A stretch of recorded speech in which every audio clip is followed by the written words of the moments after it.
Bonjour à tous et bienvenue dans cette nouvelle vidéo. Aujourd'hui, on va parler de psychologie dans le trading. Alors, j'ai intitulé cette vidéo Psychologie du trader. On va essayer de développer ça parce que c'est un thème qui est extrêmement important en trading.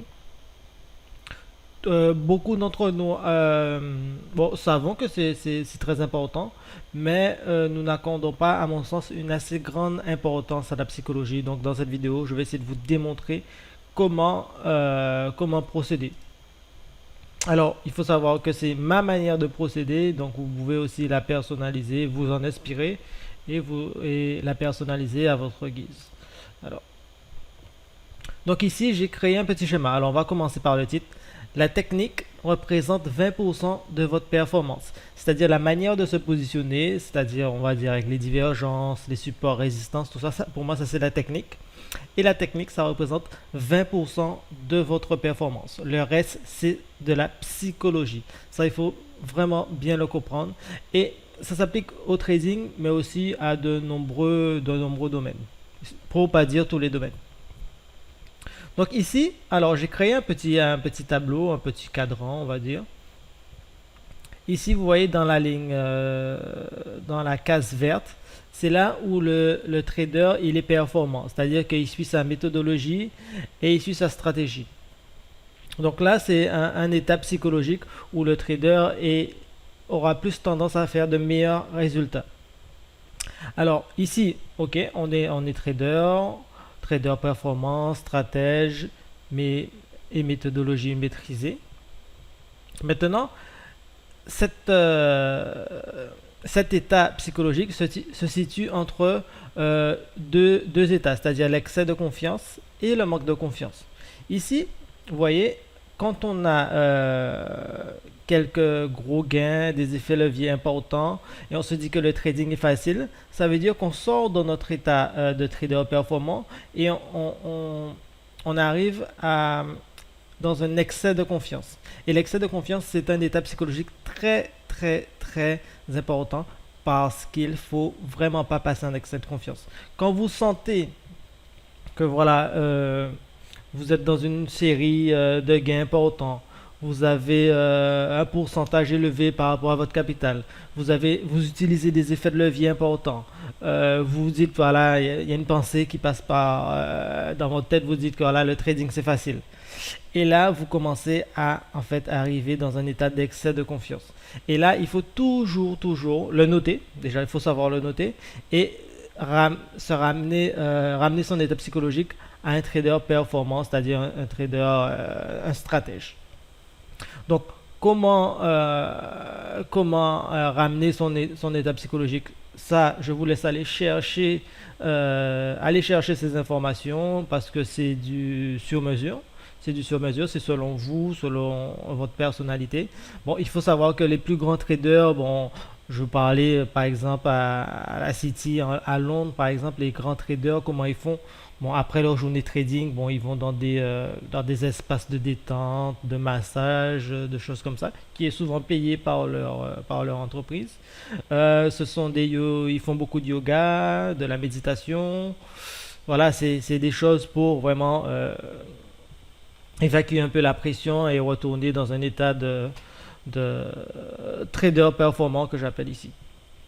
Donc ça, alors, quand vous êtes en gros gain, vous avez ici, si vous suivez un peu mes résultats, mercredi, je commençais à arriver en excès de confiance.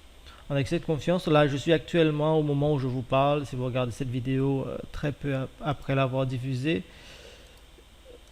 je suis en ce moment à un peu plus de 120 trades d'affilée, 120 trades gagnants. Donc là, on a un peu l'excitation qui commence à monter. On se dit que voilà, on peut se dire que le trading c'est facile, 120 trades, 20 trades c'est de la chance, après 120 trades on se dit que voilà, on maîtrise quand même la chose. Et hop, je me suis trouvé dans une zone de vigilance ici. Donc j'ai fait ce qu'il faut pour me ramener mon état psychologique à trader performant. Donc pour moi, c'est personnel, donc je ne vais pas en parler. C'est à vous vraiment de trouver les informations qui vous permettra de prendre un recul dessus. Et voilà, j'ai passé une bonne journée. Mercredi, voilà, j'étais dans une zone de vigilance. Jeudi, j'ai fait une très très très bonne journée. Souvent, quand vous êtes en état de vigilance et que vous retournez dans votre stratégie, c'est là que vous avez de très bonnes journées. Maintenant, à l'inverse, vous pouvez aussi être dans le manque de confiance. Le manque de confiance, c'est suite à une grosse perte. À une grosse perte, on va se dire déjà que le trading ça fonctionne pas. Bon, on se l'est tous dit, hein, moi aussi. Et c'est là qu'on va vouloir changer de technique. On va vouloir changer de technique parce qu'on se dit que la technique ne fonctionne pas. Or, c'est juste des étapes psychologiques qui ont fait que la technique n'a pas fonctionné. Donc, pourquoi je vous dis qu'il ne faut pas être en excès de confiance, c'est-à-dire qu'au moment où vous avez des gros gains, le trading c'est facile, effet de levier important, soyez très vigilant. Avant de passer en excès de confiance, notez cette zone de vigilance pour retourner à trader performant. Si vous êtes en excès de confiance, vous passez directement en manque de confiance parce que vous allez subir des grosses pertes. Vous allez vous dire que le trading ça fonctionne pas, votre méthodologie n'est pas bonne, et là c'est un cercle vicieux. On gagne beaucoup, on perd beaucoup, on gagne beaucoup, on perd beaucoup, mais on n'est jamais resté dans la zone de trader performant. Alors quand on est en manque de confiance, je vous souhaite plutôt d'être en excès de confiance qu'un manque de confiance, parce que le manque de confiance c'est quand même terrible en trading. Parce qu'on doute de soi-même, on doute de sa méthode, on doute de son multi-management, on doute de sa psychologie du coup, ben, ça se trouve on ne le sait même pas. Donc quand vous êtes en manque de confiance, ce qu'il faut faire, bon, trouver les informations pour retourner à trader performant, mais surtout essayer d'étudier toutes vos pertes. C'est-à-dire que là, vous avez subi de grosses pertes, voilà, vous êtes en train de douter. Essayez d'analyser. Vous pouvez, moi je le fais hein, certaines fois, j'imprime quasiment les graphiques sur lesquels je me suis positionné et j'étudie un peu tous les trades qui n'ont pas fonctionné. J'étudie le moment T, c'est-à-dire qu'est-ce qu'il y avait des news économiques importantes, comment était la situation, le sentiment des investisseurs, quel est le sentiment prédominant, est-ce que les investisseurs étaient plutôt pessimistes, optimistes. Actuellement on est entre un deal, pas un deal, une guerre entre guillemets, entre Chine et États-Unis. Ces deux puissances, grosses puissances économiques, comment se situer à ce moment-là l'état d'esprit des investisseurs. Donc ça, si j'ai une journée perdante, par exemple, ça peut m'arriver de l'étudier pendant une semaine. Une semaine parce que si vous voulez, il y a pas de... il y a très peu de chance en trading, c'est vraiment de la stratégie, c'est vraiment de la méthodologie. Donc, vous pouvez avoir de très beaux trades qui ne fonctionnent pas, mais comme vous pouvez avoir de très mauvais trades qui fonctionnent. Vous êtes gagnant sur un très mauvais trade. Là, le paramètre chance commence à rentrer en jeu. Et une fois que le paramètre chance commence à rentrer en jeu, là, il faut arrêter parce qu'il y a quelque chose que vous n'avez pas maîtrisé. Donc, quand vous avez une grosse perte, quand vous dites que vous voulez changer de technique, là, vous êtes dans un stade de manque de confiance. Et là, il faut vraiment analyser votre méthode.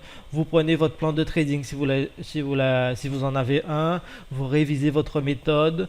Vous révisez votre money management. Vous vous dites est-ce que vraiment le trade que j'avais pris répondait à ma technique, à ma méthodologie.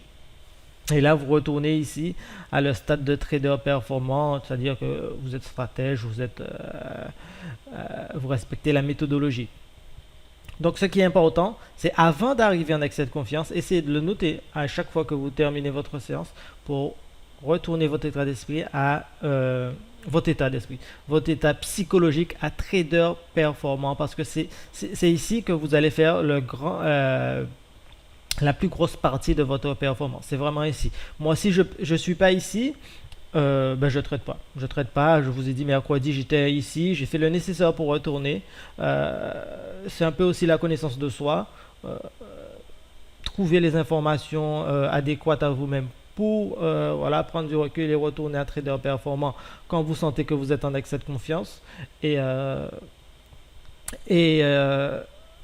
adapter, adapter votre état psychologique aussi au marché, parce que les marchés tous les jours sont différents, tous les jours ont une volatilité différente.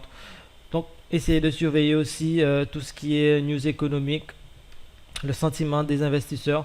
Et là normalement, là ici avec ce cadran là, vous avez quand même quelque chose d'assez intéressant Pourquoi? Parce que, voilà, je l'ai dit ici, la technique représente que 20% de votre performance et le reste, c'est de la psychologie.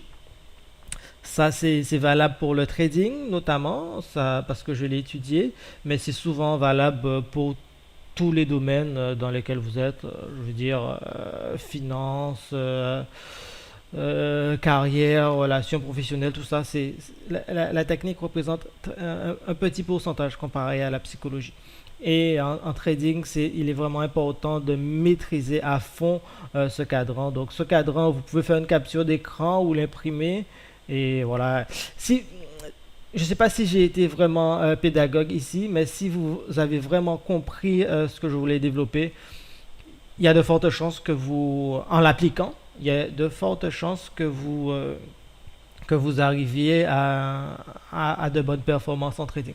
Bon, j'ai été un peu long, j'espère que vous avez aimé. N'oubliez pas de vous abonner si ce n'est pas encore fait et de liker la vidéo si celle-là vous a plu et n'hésitez pas à la partager autour de vous. J'espère que vous avez aimé. À bientôt. Ciao.